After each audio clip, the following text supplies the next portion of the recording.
بسم الله الرحمن الرحيم والفجر وليال عشر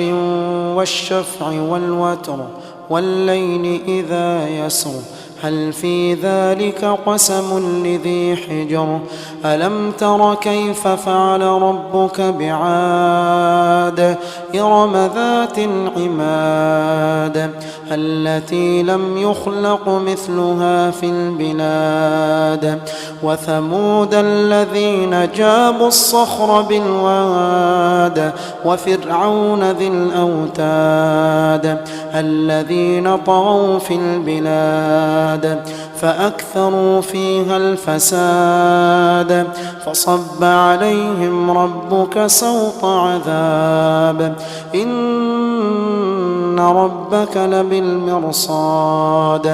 فأما الإنسان إذا ما ابتلاه ربه فأكرمه ونعمه فيقول ربي أكرمن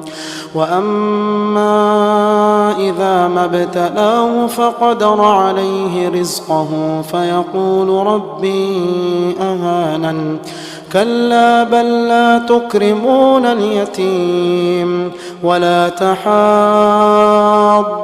على طعام المسكين وتأكلون التراث أكلا لما وتحبون المال حبا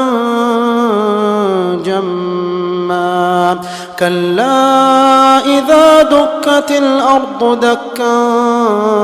دكا وجاء ربك والملك صفا صفا وجيء يومئذ بجهنم يومئذ يتذكر الإنسان وأنى له الذكرى يقول يا ليتني قدمت لحياتي فيومئذ لا يعذب عذابه أحد ولا يوثق وثاقه أحد يا أيتها النفس المطمئنة ارجعي إلى ربك راضية مرضية فادخلي في عبادي وادخلي جنتي.